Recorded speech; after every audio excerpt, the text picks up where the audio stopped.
dans un endroit surprenant.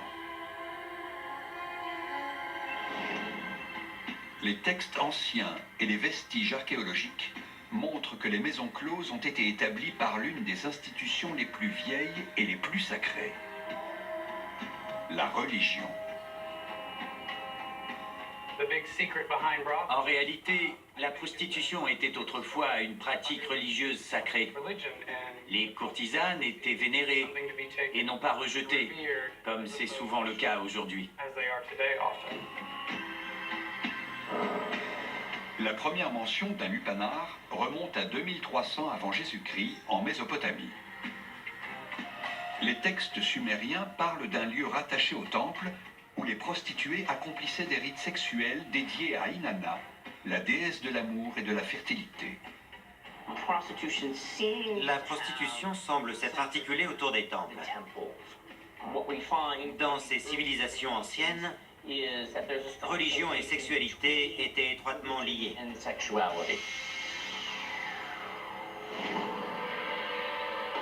Perché au sommet d'une colline dans l'ancienne cité grecque de Corinthe, le temple d'Aphrodite employait autrefois 1000 servantes, les hétaïres, qui pratiquaient des rites sexuels pour la déesse de l'amour. Mais ces prostituées sacrées offraient-elles leurs services en dehors des temples? Les archéologues pensent qu'elles devaient également officier dans d'autres types d'établissements, comme les tavernes. Les archéologues ne s'entendent pas forcément sur la notion de maison close.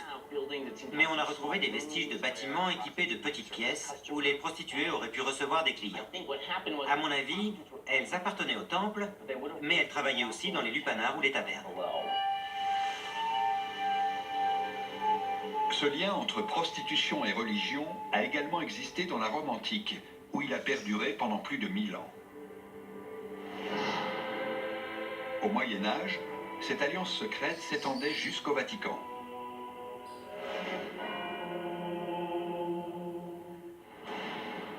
Saint Augustin disait que si l'on supprimait la prostitution, le monde entier serait submergé par le vice. Les maisons closes tenues par l'Église avaient donc pour objectif de détourner les hommes de l'homosexualité. Au XIVe et XVe siècle, des lupanars tenus par l'Église ont émergé dans toute l'Europe. Certains sous couvert de rétablir la morale. En 1309, en France, l'évêque Jean de Strasbourg a fait construire une maison close afin d'aider les hommes à évacuer leur énergie sexuelle. L'Église a véritablement orchestré la prostitution. L'un des textes les plus intéressants qu'il m'ait été donné de lire date de 1403. Il explique que la ville italienne de Florence a ouvert un lupanar parce que l'âge moyen du mariage chez les hommes était d'une trentaine d'années, c'est-à-dire très tard. L'Église a pensé que la prostitution pousserait les hommes à s'intéresser aux femmes et encouragerait les naissances.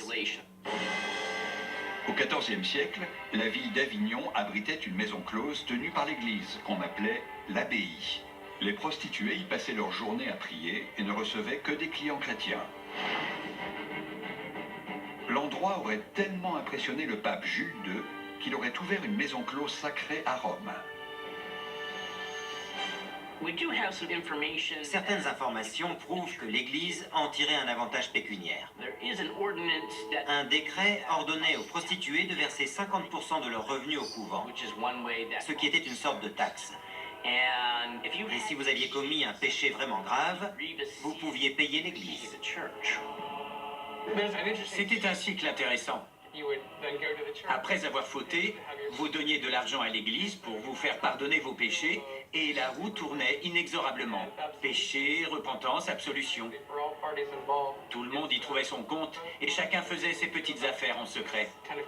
On pourrait dire que la prostitution a contribué à étendre la chrétienté.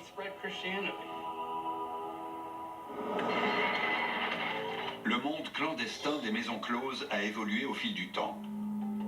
Au XXIe siècle, la prostitution reste dépénalisée et réglementée dans de nombreux pays.